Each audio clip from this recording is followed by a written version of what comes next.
English. Today our topic is to change active voice of perfect and continuous tenses into passive voice. पिछली videos में आपने सीखा कि present indefinite के structures को कैसे पैसिव वॉइस में हम चेंज करते हैं और हमने बहुत एडवांस रूप इन्फिनेटिव के पैसिव वॉइस का भी देखा।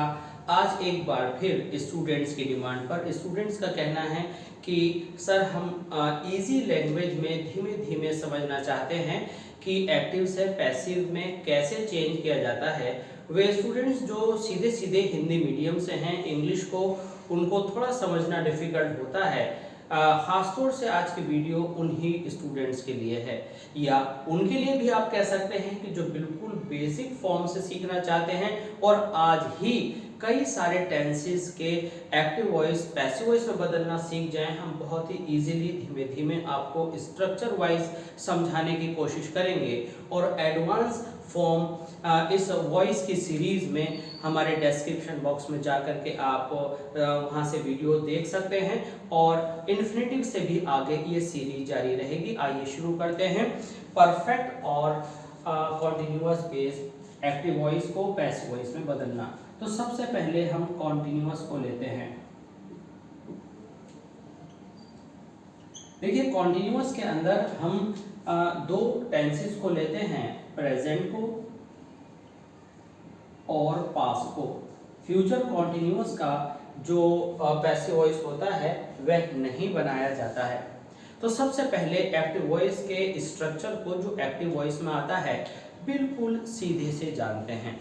ठीक है, हमारा जो स्ट्रक्चर होता है जनरली एक्टिव वॉइस के अंदर वह स्ट्रक्चर होता है, सबसे पहले हमें सब्जेक्ट देखने में आता है, फिर आपकी हेल्पिंग वर्ब देखने में आती है, फिर आपकी मेन वर्ब देखने में आती है।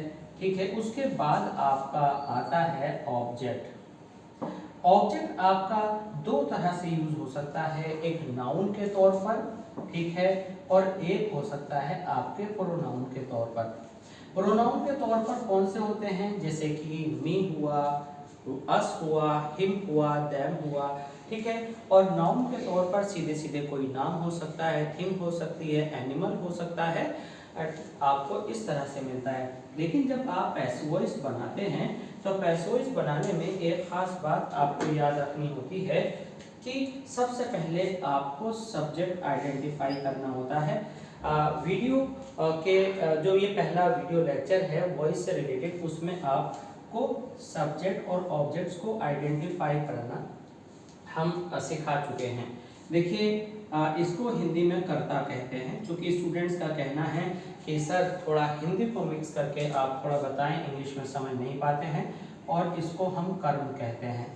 तो अगर इंग्लिश के वर्ड्स को आप ज़्यादा बिगिनिंग से ही सीखते जाते हैं तो आपको बहुत आगे जाकर के ईजी फील होता है और आप इंग्लिश के यूज्ड टू हो जाते हैं। तो फिर भी हमने आपको कर्ता बता दिया।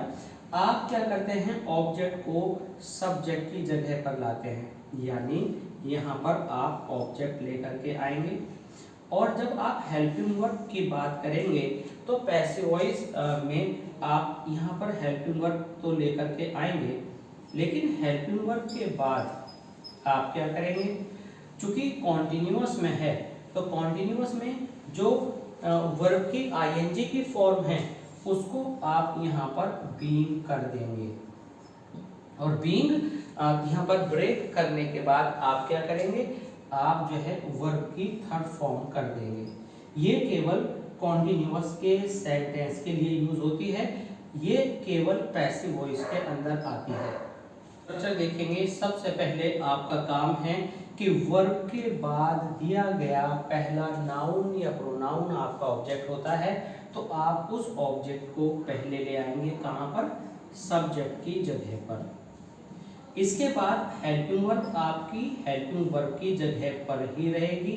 ठीक है, अगर कोई नया चेंज किसी टेंस की वजह से आना है तो वो हेल्पिंग वर्ब के बाद रखा जाएगा, के बाद आपकी वर्ब की थर्ड फॉर्म होगी। जितना सेंटेंस आपका बचा है वो सारा आप यहाँ पर लिख लेंगे, और ये जो सब्जेक्ट था ये आपका बाद में चला जाएगा।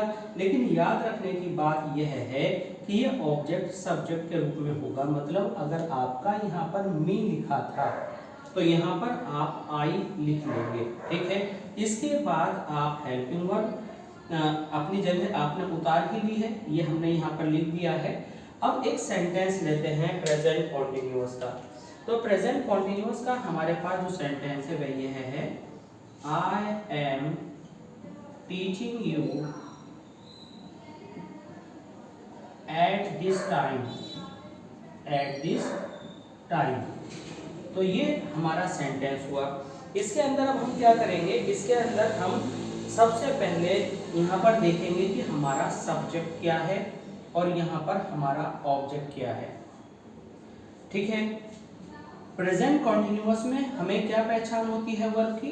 प्रेजेंट कॉन्टिन्यूअस में हमारी वर्ब की पहचान होती है कि वर्ब की फर्स्ट फॉर्म में आईएनजी हमें दिया गया होता है। यू का यू ही रह गया, जो कि सब्जेक्ट भी यू होता है और ऑब्जेक्ट पर रखा जाने वाला प्रोनाउन भी यू होता है। आई के लिए क्या लगा था? एम, तो यू के लिए आप क्या लगाएंगे? आर। इस आईएनजी को काट दीजिए और इसकी जगह आप लिख दीजिए बीइंग, और ये जो टीच बचा इसकी जगह कर दीजिए टॉट। यानी देखिए ये यहाँ पर आ गया, हेल्पिंग वर्ब की जगह ये आ गया, जो ब्लैंक था आपका उसकी जगह बीइंग आ गया, और जो वर्ब की थर्ड फॉर्म है वो आपकी यहाँ पर आ गई, यू आर बीइंग टॉट, ठीक है। एट दिस टाइम जो सेंटेंस का आपका लास्ट पार्ट बचा था, वो शेष भाग, वो बचा हुआ हिस्सा आपने यहाँ पर रख दिया।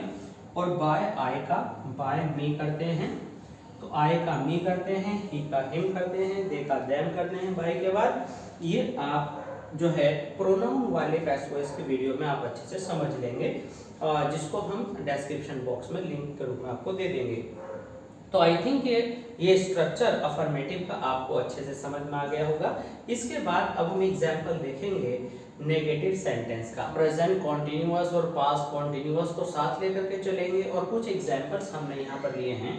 अगर हम प्रेजेंट कॉन्टिन्यूअस के एक्टिव वॉइस के रूल्स को देखें तो इसमें इजारम लगाकर आप वर्ब की फर्स्ट फॉर्म में आईएनजी लगाते हैं, जबकि पास्ट कॉन्टिन्यूअस, यहाँ पर हम प्रेजेंट कॉन्टिन्यूअस और पास्ट कॉन्टिन्यूअस को एक साथ लेकर के चलेंगे।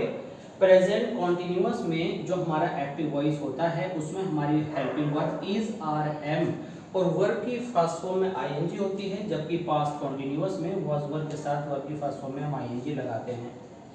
तो हम यहाँ पर अब स्ट्रक्चर लेंगे और दोनों के पैसिव वॉइस में डिफरेंस बताएंगे। चूंकि कॉन्टिन्यूअस और कॉन्टिन्यूअस का जो स्ट्रक्चर है पैसिव वॉइस का वो एक जैसा होता है, केवल अगर कहीं डिफरेंस रहता है तो वह हेल्पिंग वर्ब का। अगर आपके एक्टिव वॉइस में वाज वर्ड दिया है तो आप किसी वाज या वर्ब में से एक चूज करेंगे, और प्रेजेंट कॉन्टिन्यूअस है तो इज, आर, एम में से। यानी जिस तरह का टेंस आपको यहाँ पर दिया गया है, ठीक है, उसी तरह का टेंस आपने अपने सेंटेंस के अंदर चुन लेना है। अब हमने यहाँ पर दो सेंटेंसेस लिए हैं, एक में हमने वॉज लिया है और एक में हमने इज लिया है। इस सेंटेंस को अब हम देखते हैं। यहाँ पर सबसे पहले ये है हमारा एक्टिव वॉइस, इसका पैसिव वॉइस क्या बनाएंगे? सबसे पहले हमने सब्जेक्ट आइडेंटिफाई किया, उसके बाद हमें देखना है कि आर्टिकल ऑब्जेक्ट नहीं होता है, कोई भी विशेषता ऑब्जेक्ट नहीं होती है, हमें नाउन मिला सॉन्ग, यानी पहला आने वाला नाउन या प्रोनाउन जो आपका होता है वह ऑब्जेक्ट होता है, तो हमें सॉन्ग मिला। तो याद रखिएगा कि वर्ब से लेकर के मिलने वाले नाउन या प्रोनाउन तक आपके सारे वर्ड्स ऑब्जेक्ट की कैटेगरी के अंदर आते हैं। तो आप क्या करेंगे कि हमने लिखा है नया ऑब्जेक्ट, तो इसकी जगह पर आप क्या ले आएंगे? आ स्वीट सॉन्ग। अब यहाँ पर वॉज था, अगर ये प्लूरल होता तो आप वर्ब लिखते, हरी के लिए वॉज था, तो स्वीट सॉन्ग भी एक ही है, और स्वीट सॉन्ग के लिए आप क्या करने वाले हैं? वॉज ही लिखेंगे। अब इस आईएनजी की जगह पर आपने बीइंग कर देना है, और जो ये सिंग थी फर्स्ट फॉर्म, इसको संग कर देना है। तो क्या हो गया? वॉज बीइंग संग, ठीक है। ये बीइंग यहाँ पर आपको लगाना जरूरी होता है, ठीक है, किसके? कॉन्टिन्यूअस के पैसिव वॉइस में, ठीक है। तो सब हो गया, जो बचा वो आपने लास्ट में यहाँ पर कॉपी कर दिया, यस्टरडे, और जो आपका सब्जेक्ट था उसको लास्ट में आपने नाउन होने पर एज इट इज रख दिया, यहाँ पर नाम है हरी, अगर प्रोनाउन होता तो ही का हिम कर देते और आई का मी कर देते। यहाँ पर भी हमारा एक नया एक्टिव वॉइस है इस एग्जाम्पल में, इसका हम पैसिव वॉइस बनाने जा रहे हैं। इसका पैसिव वॉइस कैसे बनाएंगे, बिल्कुल ये जो स्ट्रक्चर आपने देखा है कि तर्ज पर हम बनाएंगे। आपने सबसे पहले आइडेंटिफाई किया कि दिनेश क्या है, दिनेश आपका सब्जेक्ट है, यहाँ पर आपका ऑब्जेक्ट क्या है, चिल्ड्रन। तो अब आप क्या करेंगे, आप चिल्ड्रन को दिनेश की जगह पर लाएंगे। ठीक है, आपने यहाँ पर लिख दिया चिल्ड्रन। अब दिनेश के लिए इज था, तो चिल्ड्रन के लिए क्या आएगा, चिल्ड्रन के लिए आप लगाएंगे आर, और इसके बाद नोट, नोट की जगह पर लगेगा। अब बिल्कुल वैसे ही आईएनजी को फिर बीइंग में तोड़ना है आपको। अब बचा टीज, एक होता है टीच और एक होता है टीज। टीज, टीज्ड, टीज्ड, और टीच, टॉट, टॉट। तो यहाँ पर आ जाएगा teased. Teased 2 days ago, 2 days ago by Dinesh. ठीक है, अगर नोट आया है तो नोट बीइंग, और नोट नहीं है तो बीइंग लगाकर आपको थर्ड फॉर्म कर देना है। इसके बाद अब हम देखेंगे कि इनके इंटरोगेटिव की एग्जांपल्स क्या होते हैं। अब हम यहाँ पर बात करने वाले हैं इंटरोगेटिव सेंटेंस की। तो इंटरोगेटिव सेंटेंसेस में हमने एक कॉन्टिन्यूअस से लिया है और एक हम दोनों ही कॉन्टिन्यूअस से हैं। एक प्रेजेंट कॉन्टिन्यूअस से लिया है और एक पास्ट कॉन्टिन्यूअस से लिया है। अब आइए इसके पैसिव वॉइस को समझते हैं।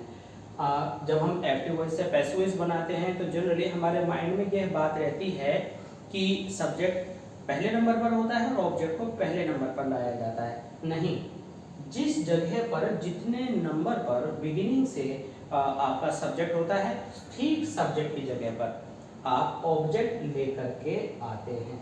अगर आपका सब्जेक्ट सेकंड प्लेस पर है तो सेकंड पर लाएंगे, थर्ड प्लेस पर है तो थर्ड लाइन पर लाएंगे, और जहां भी है वहां पर लाएंगे। तो आपको अवॉल मिला, आपने यहाँ पर अवॉल लिखा। ठीक है, आई के लिए एम आया था तो अवॉल के लिए क्या आएगा, अवॉल के लिए आप लिखेंगे इज, अवॉल। आईएनजी आपने कट किया। Be painted at this time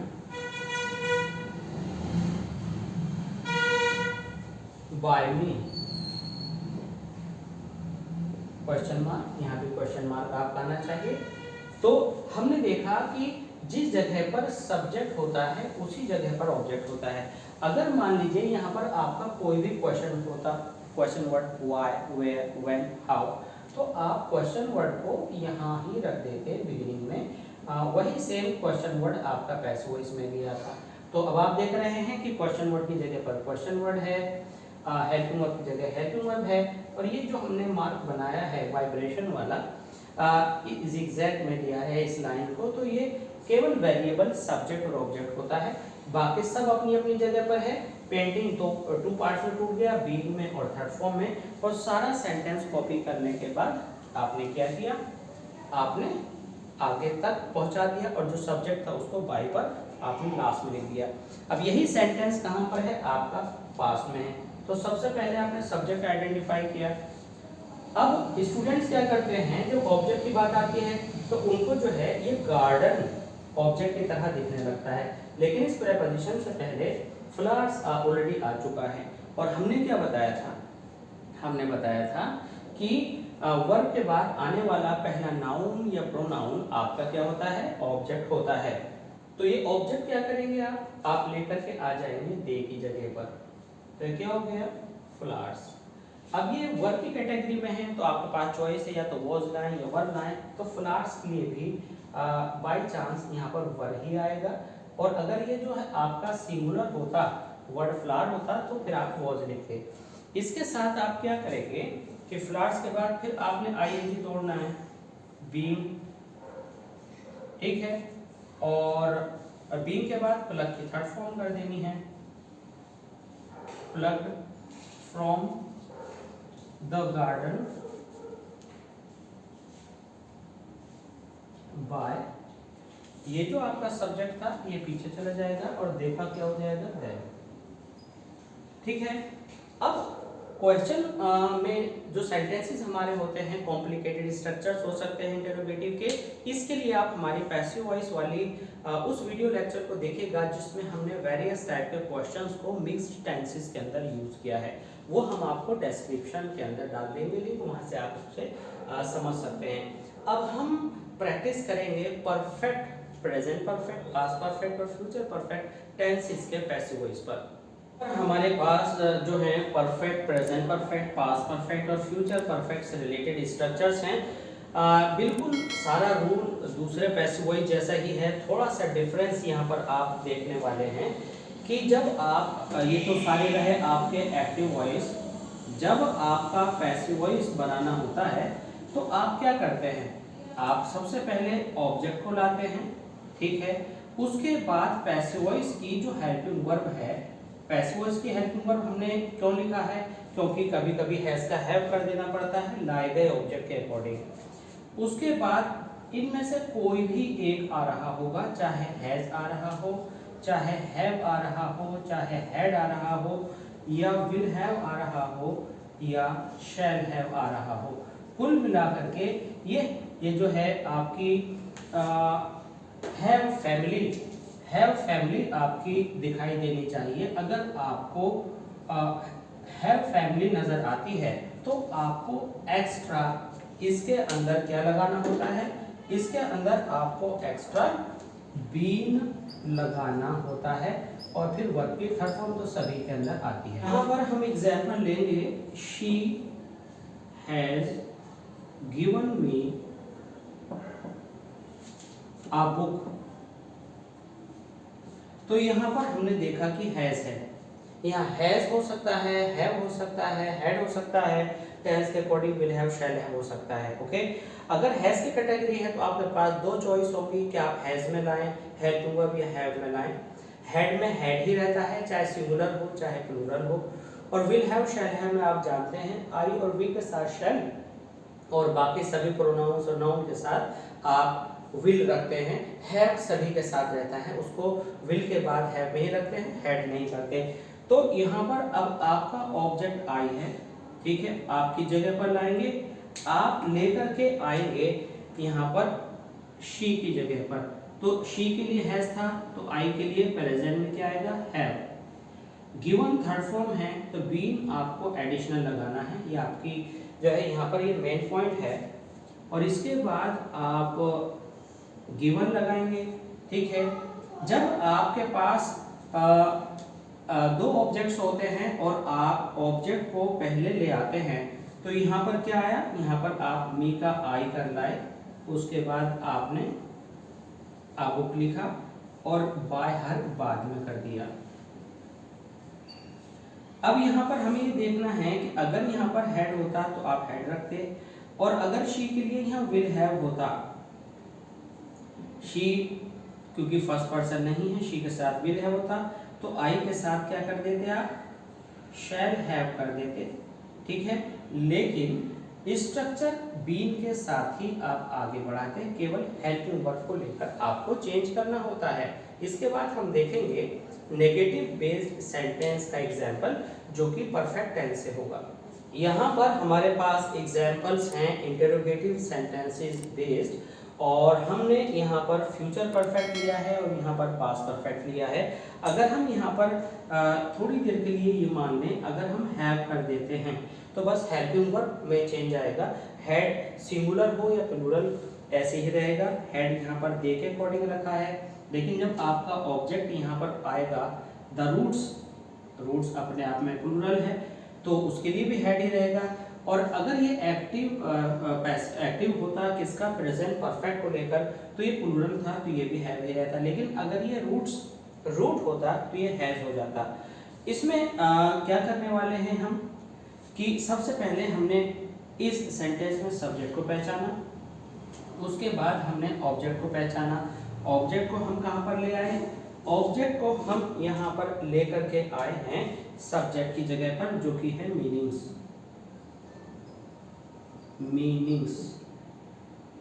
meanings के लिए भी विल ही आएगा, क्योंकि शैल आता है आई और वी के लिए, तो तो हमने विल का विल ही रखा, ठीक है। हैव और नॉट अपनी जगह पर रहेंगे। विद मीनिंग्स, ठीक है, तो क्या हुआ, विद मीनिंग्स। अब आगे आप क्या करेंगे, हैव नॉट, बीन आपका वर्ब के पास ही लगना है, बीन लर्न। अब क्या बचा, ही आपका लास्ट में चला जाएगा, बाय हिम। नॉट जो है विल के बाद हैव से पहले नहीं आएगा, नॉट हमेशा वर्ब से ठीक पहले ही रहना है। अगर आपको हेल्पिंग वर्ब एक पार्ट में जैसे कि इजारे में होता है, दो पार्ट्स में जैसे कि हैज बीन होता है, तीन पार्ट में जैसे कि विल हैव बीन होता है, तो याद रखिएगा नॉट का प्लेस, नेवर का प्लेस, ऑलवेज का प्लेस कभी चेंज नहीं होता, वे जस्ट वर्ब से पहले रहती हैं और बाकी हेल्पिंग वर्ब के पार्ट्स पीछे रहते हैं और केवल एक बिगिनिंग का पार्ट अपना प्लेस चेंज करके इंटरोगेटिव सेंटेंस को क्रिएट करता है। और अगर मान लीजिए इसमें कोई क्वेश्चन वर्ड होता, अगर होता आपका व्हाई तो पहले आ जाता, अगर वेयर होता तो पहले आ जाता, व्हेन होता तो पहले आ जाता, ऐसे ही यहाँ पर जगह खाली है। As it is question word हम कॉपी कर देते हैं। अब हम पैसिव वॉइस बनाएंगे इस इंटरोगेटिव सेंटेंस का, तो इसमें had, they, pulled out, the roots है, तो रूट्स हमने उठाया और ये जो अच्छा आउट यहाँ दो बार है, यहाँ पर जो पुल्ड के साथ आउट दे रखा है ये एक साथ रहेगा क्योंकि ये जो प्रेपोजिशन है जिसे हम पार्टिकल कहते हैं ये वर्ब के साथ आई है। तो आपने क्या लिखा आंसर में, आंसर में आपने क्या किया कि दे की जगह पर आप द रूट्स ले आए, द रूट्स।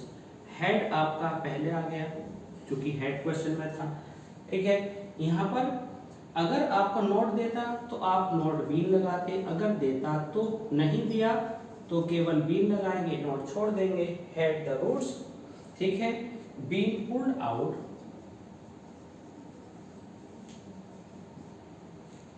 By that.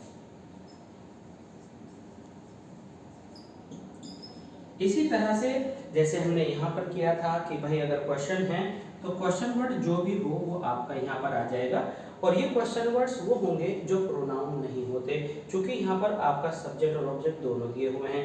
जैसे व्हाई हुआ, वेयर हुआ, व्हेन हुआ, हाउ हुआ, ये चार क्वेश्चन वर्ड्स आपके बिगिनिंग में आ सकते हैं।